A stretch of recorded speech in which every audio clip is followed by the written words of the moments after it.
Hey YouTube, it's James from the Wife and Watch here with another deck profile. This time a redo again on my Invoked Dogmatika.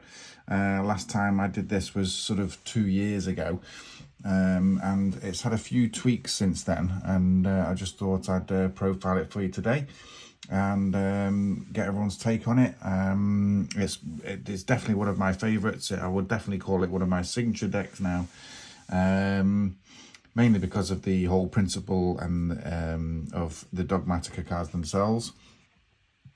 Picked up the Ecclesias in Ultimate Rare now. I believe this is the best rarity for this card. Absolutely stunning, but you know, the whole premise of sort of discarding your extra deck in order to get these effects off is what I've gone for. Minus, of course, the Shadow package. We don't run that. I just don't see any need for it. I know it'll probably give you an advantage, and if we were running this as a meta deck, which by the way this isn't, I have played it at locals, but against the current meta, it's not brilliant, but it's great fun to play. I really enjoy it. So this is why I sort of stuck with it, and I'm profiling it once again for you today. So let's get straight on with it. So we are starting with our Dogmatika cards, of course. So we do indeed have 3 Dogmatika Ecclesia. Cannot be destroyed by a battle with a monster special summon from the extra deck. That's pretty standard for Dogmatika cards, of course. You can only use each of the following effects of Dogmatika Ecclesia, the virtuous, once per turn. If a monster is special summoned from the extra deck is on the field, you can special summon this card from your hand, which is the same for most of the Dogmatika cards. If this card is normal special summoned, you can activate this effect and add 1 Dogmatika card from your hand, from your deck to your hand, except Ecclesia. Also, you cannot special summon from the extra deck for the rest of the turn. So, really handy effect, especially going off the back of Titanic Lab, which perhaps you've discarded to the grave earlier on in the game, because that obviously allows you to do special summon during the end phase. The next card is a card that most people tend not to run, but again, I like the artwork on it, and I thought it's worthwhile at least at 1. But again, can't be special destroyed by a monster special from the extra deck. Can only use the following effects of Dogmatika: aid in the Enlightened once per turn. It can also special summon itself, assuming there's an extra deck monster on the field. And if this card on the field is destroyed by a battle or card effect, I can special summon 1 Dogmatika monster from my deck. It's not a terrible card, not a deal breaker either, but it's not, you know, one of my favourites anyway. Dogmatika Fleur de Lis. This is at 2. This is one of your main sort of effect negators, if you like. But if a monster special summon from the extra deck is on the field, quick effect, I can special summon this card from my hand, and then if I control another Dogmatika monster, I can negate the effects of 1 monster on the field. So really nice. That's until the end of the turn, of course. And when a Dogmatika monster declares an attack, any Dogmatika monster declares an attack, you can make all your Dogmatika monsters you can currently control gain 500 attack, and that is a permanent adjustment. So quite easily start ramping up on the old attack power. Dogmatika Maximus, everyone's favourite one, this one. Slightly different to the others, this one. So you can banish 1 Fusion, Synchro, XC or Link monster from a graveyard and special summon this card from your hand. So it's not dependent on having a extra deck monster on the field, this one. During your main phase, you can activate this effect, send 2 monsters with different names from your extra deck to the graveyard. Also, your opponent sends 2 monsters from their extra deck to the graveyard. Also, you cannot special summon from the extra deck for the rest of the turn. And you can only do Maximus once per turn, which is of course quite right. But Maximus is another really good one. Perhaps if some of your other plays have been thwarted, sometimes Maximus is the play to go for, because obviously it's got a big defense at 3,000, so difficult to get over. And as you'll see when I get to my extra deck, dropping 2 monsters from my extra deck is no hardship for this deck. In fact, it's all around. It's based upon creating the advantage by dropping cards to the graveyard from the extra deck, which I'll explain slightly later when we get to the extra deck. So those are the Dogmatika monsters I am currently running. I don't see any need to change any of the ratios. I believe that is the correct ratio, unless, of course, you're going to start introducing other engines to this particular build. But I've just kept it reasonably pure at in Dogmatika and Invoked, of course, yeah. Next edition is the Invoked part of it. So we've got Alistair the Invoker. You can't run an Invoked deck without Alistair the Invoker, can we? I'm going to assume everyone knows what the Invoke package does. I won't go through it in too much detail. We've got a couple of hand traps as well. So triple Ash Blossom and Joyous Spring, and also still running triple Ghost Bell and Haunted Mansion. Oh, can't quite get that on picture. Put that there. And that up there. You can see that then. These are all Secret Rare First Editions from their original booster boxes as well, which is really nice. I've had them in the collection for a while, so I just thought I'd make use of them. The only other card monster I'm running is a Irish Sword Soul, because I just thought that works quite well with Fleur de Lis, and also Forbidden Droplets as well, which I'm also running in this one. So during the main phase, if a monster whose effects are negated is on the field, quick effect, I can special summon this card from your hand. And then if your opponent special summons a monster, except during the damage step, you can activate one of these effects based on where it was special summoned from. So if it's from the hand, you can special summon one monster from my hand. If it's from the deck, I can draw 2 cards. And if it's from the extra deck, I can destroy one of those monster special summon from the extra deck, and I can only do that once per turn. So really handy card. Love the artwork on this one. Managed to get it in Starlight Rare as well, which just shows it off a little bit better. But yeah, that's the monster lineup. So that's 18 monsters in total. Hand traps, of course, can be sided out depending on the matchup. And if you have your preference that, you know, you Droll Knockbird or something like that, you can always switch out the Ghost Bells and Haunted Mansions, can't you? Ash Blossom generally stays in, doesn't it? Onto spells then. So we are playing 20 spells, so a fair number. So we'll go through those now. So of course it's a Dogmatika deck, so we are playing back up to 3. Nadir Servant. Send 1 monster from your extra deck to the graveyard, again dumping an extra deck monster, and add 1 Dogmatika monster or 4 Navalbaz from your deck or graveyard to your hand that has an attack less than or equal to that sent monster in the graveyard. Also, for the rest of the turn after the card resolves, you cannot special summon monsters from the extra deck. So it obviously dumps one from the extra deck, which is, first of all, a great thing for us. But then it adds, obviously, any Dogmatika monster.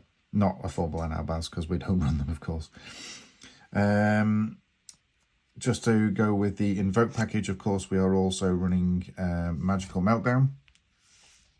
Most people will be fairly familiar with this. Like I say, I'm not going to go through the Invoked package, but I'll leave you there. If you can want to pause the video and zoom in, you can see what Magical Meltdown does. The only other 3 of I'm now playing is the main addition to the deck. So this is Ultimate Slayer, which some people will be familiar with because it's not an old card, but it's a card that looks good on paper, but actually nobody's playing it. But in this deck, it works particularly well. So your opponent cannot activate a monster effects in response to this card's activation, which is great because it'll be able to tackle some of the monsters that are currently in the meta that would not, you know, are potentially negating either this effect or one of the others.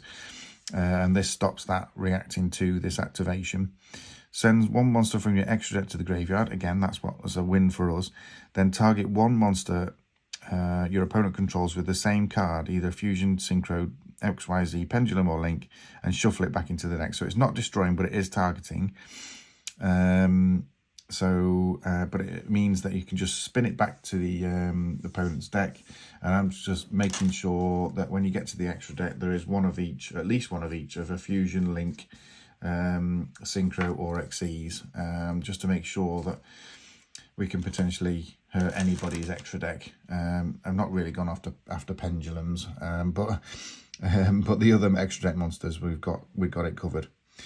Also, fantastic looking card. Look at this. Honestly, that's one of the best artworks I've seen in a long time. And I've got the playmat for this as well now. Really nice. Perhaps should have just started the video on that playmat, but that would have given the change away, wouldn't it? So those are the 3 offs anyway. Fairly standard stuff again, apart from perhaps the Slayers. On to 2 offs. So as you can imagine, we are playing 2 Invocation, still sporting the ultimate rare on this one. Probably never get rid of these. I absolutely love them. I thought they look so cool in an ultimate rare. As I mentioned before, we are playing 2 Forbidden Droplets. Everyone knows what Forbidden Droplet does. We are playing 2 Pot of Desires still. I still feel it works in this deck. I don't see any need to change it. We're also still playing 2 Cosmic Cyclone, which rounds off the 2 offs. I still find these really useful. And a lot of people don't play them, but in the main deck, that is, a lot of people side them, of course. But I still find every opportunity, there's always something I can make use of it off. And obviously, if not, then I'm siding it out. But they always seem to come in clutch most times anyway. Those are the 2 offs, and then there's a few 1 offs as well. So we've got a Harpy's Feather Duster. I still run it in pretty much every deck, to be honest. 1 Terraforming, again sporting the ultimate rare on this one. Really pretty. And 1 Call by the Grave. So you know, obviously Alistair is susceptible to an Ash Blossom, so it's just 1 little bit of protection for it. Again, doesn't come up too often, but it's nice when it does. Those are your spells. And then the only 2 traps I'm running are, of course, Dogmatika Punishment. I've still got these in the Prismatic Secret Rare from the 2021 tins. I might upgrade them to the Quarter Century Rare, I'm not sure, that's just come out, but I quite like these, to be fair. Target 1 face-up monster your opponent controls. Send 1 monster with an equal or higher attack from your extra deck to the graveyard. Again, dumping another extra deck monster, and if you do, destroy that monster. Until the end of your next turn after this card resolves, you cannot special summon monsters from the extra deck. So, from the end of your next turn, so that does, you do need to remember that, of course. But I'm only playing 2, and if you've used this, your chances are you've probably gained enough advantage to go and take the game anyway, but you just need to be wary when you are playing it. So that's a 40 card deck, 18 monsters, 22 spells and traps, like I said. Onto the extra deck. So we'll start with the fusions. Most of these you'll be fairly familiar with, but of course we are running 2 Invoked Mechaba, our effect negator. We're running 2 Invoked Orgoades, I think it is, something like that. Becoming more and more of a fan of this card, quite like it, I have to say. And we're also running Invoked Purgatrio. That's my Invoke package available to me. I don't feel the need to run the Caligula, I think it is.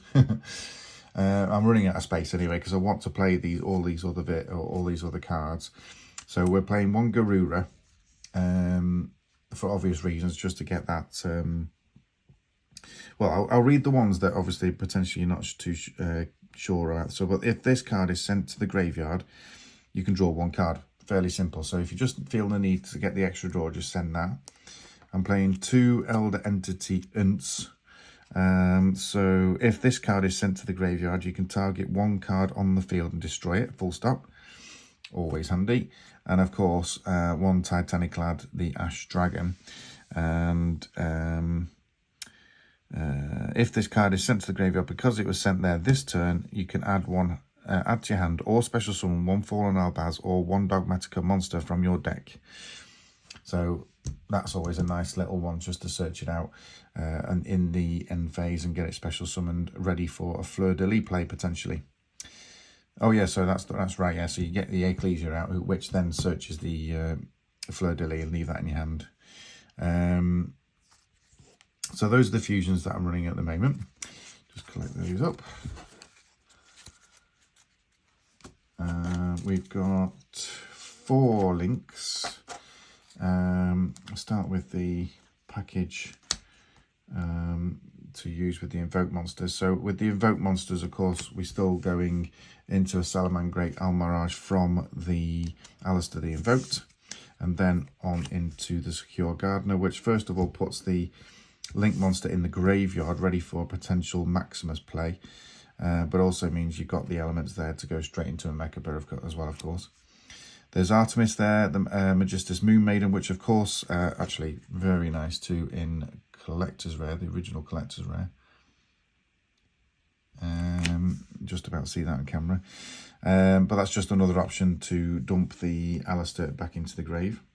And the last link is this one here, which is Tri-Brigade Arms Bucephalus 2.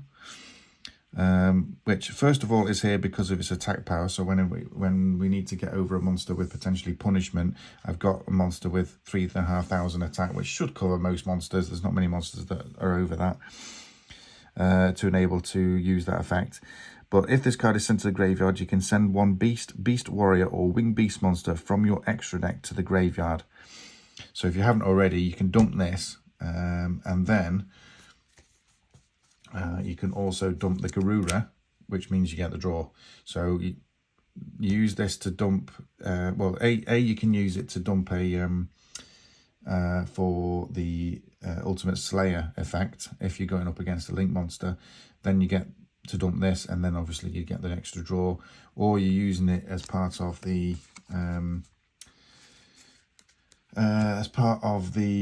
punishment play, to get over a monster, in which case you dump the Garura again and get the extra draw. So ideally, if I was to make room in my extra deck, I think I would play the extra Garura, but I haven't got room at this point in time. But however, if you feel the need to leave a comment for me as to what I potentially should be taking out for an extra Garura, if you think indeed that that should be the case, then please do leave a comment for me. So these are the 3 cards I've got left now. So you've got 2 Synchro monsters and 1 Xyz monster. So the Xyz monster is obviously there for the Ultimate Slayer. However, if this card is sent to the graveyard, where are we up to? Yeah, you can target 1 face-up card on the field and negate its effects until the end of this turn. So that's another effect negator. If it's sending Meilong, where are we now? If this card is sent to the graveyard, you can target 1 face-up card your opponent controls and return it to the hand. So targeting, but again, not destroying, return it to the hand. And then, of course, Omega, most people are fairly familiar with that, but it just allows us to recycle it and one of the other extra deck monsters in our grave. So, you know, potentially recycling the Garura. Guys, that is my deck profile. So a little bit more in depth than it was last time. Like I say, it's still one of my favourites, this. Not a lot of people like it when I start negating effects and that sort of thing, but I still think it's great fun to play. All the artwork's absolutely brilliant, and if I was going to call some of my decks a signature deck, I would definitely say this is definitely one of them. So any questions, please do leave a comment. Feel free to like. I'm at 50 subscribers now, so thank you very much, guys. I really appreciate it. 50 subscribers, really good. So there's 50 people out there looking at this deck profile, hopefully. So if you do like the content, please feel free to keep on commenting. I'm going to potentially do another one this afternoon, so keep an eye out for that. And like I say, thanks very much for watching once again, and we'll see you next time.